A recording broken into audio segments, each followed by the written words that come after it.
आज पढ़ते हैं यूज ऑफ प्रीपोजिशंस, संबंध बोधक अव्यय के प्रयोग। तो संबंध बोधक या स्थान बोधक भी इसको कहते हैं। इनको आप जानते हैं। परिभाषा थोड़ी सी बड़ी है, लेकिन मैं बताने का प्रयास करता हूं।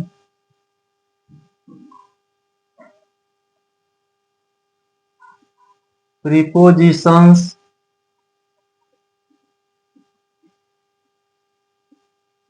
are the words which are used before a noun or pronoun and show its relation with another noun or pronoun। ये परिभाषा है प्रीपोजिशंस की। यानी संबंध बोधक शब्द अव्यय वे शब्द हैं जो किसी संज्ञा या सर्वनाम के पहले प्रयोग किए जाते हैं और इनका संबंध दूसरे संज्ञा अथवा सर्वनाम से बताते हैं, दिखाते हैं। तो प्रीपोजिशन किसी संज्ञा या सर्वनाम से पहले प्रयोग किए जाते हैं या बाद में भी कर सकते हैं और अपना संबंध दूसरे संज्ञा अथवा सर्वनाम से दर्शाते हैं। तो बहुत से प्रयोग इनके हैं और इनको अलग अलग जानना जरूरी है। कभी कभी हम लोग कंफ्यूज हो जाते हैं। जैसे प्रीपोजिशन के अर्थ में भी अंतर आ जाता है। जब हम जानते नहीं हैं तो कंफ्यूज रहते हैं, इसका अर्थ यहाँ कैसे यह हो गया। जैसे बता रहे हैं, वाक्य दिया है ही was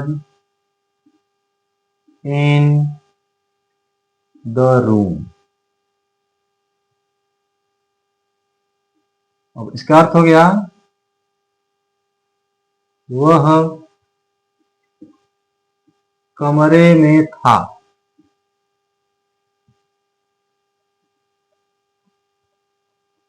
यदि दिया हो राम entered the room। देखिए, तो राम कमरे में प्रवेश किया। अब यहां में के लिए कुछ नहीं है, लेकिन हिंदी में अर्थ होगा।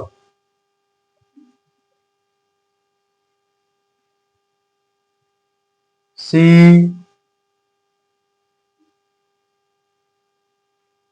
got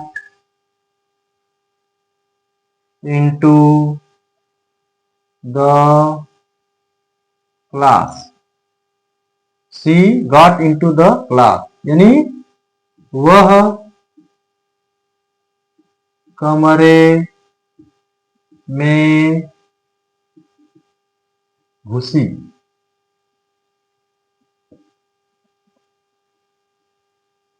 जैसे no one is immortal on this earth।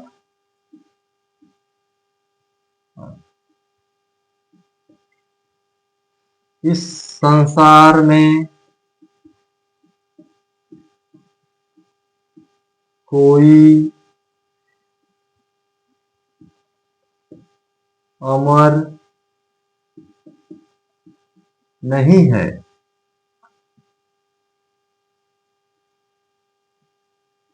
I bought a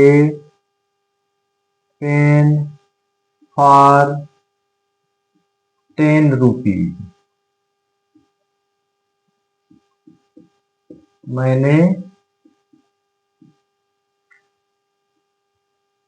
10 रुपए में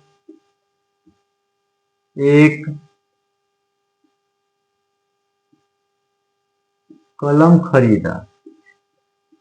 ये वाक्य है, देखिए। तो अब पहले वाक्य में देखिए, he was in the room, वह कमरे में था। इनका प्रयोग मे के लिए होता है। Ram entered the room, Ram कमरे में प्रवेश किया। यहां अंग्रेजी में तो कोई प्रीपोजिशन नहीं लगा, लेकिन हिंदी में मे का अर्थ आया। तीसरे में सी गॉट इनटू द क्लास, वह कमरे में घुसी। अब यहां मे शब्द है, लेकिन इनटू का प्रयोग हुआ। यहां में है तो इन का प्रयोग हुआ, लेकिन यहां में है तो इनटू का।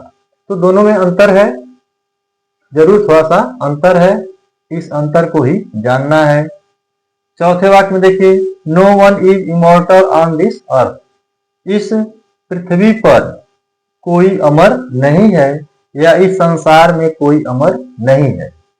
तो यहां अब मे के लिए आन आ गया। फिर पांचवें वाक्य में, I bought a pen for 10 rupees, मैंने 10 रुपए में एक कलम खरीदा। यहां भी में है, लेकिन फार आ गया। तो पांचों वाक्यों में है, लेकिन पांचों में अलग अलग शब्दों का प्रयोग है।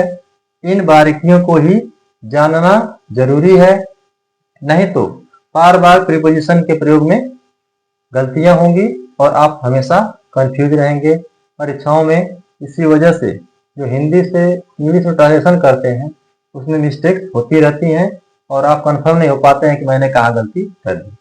तो इन बारीकियों को जानना है, ठीक है। हम उसको क्रम से पढ़ाएंगे कि किस प्रीपोजिशन का प्रयोग कैसे होता है। आज के लिए फिलहाल इतना ही। Thank you.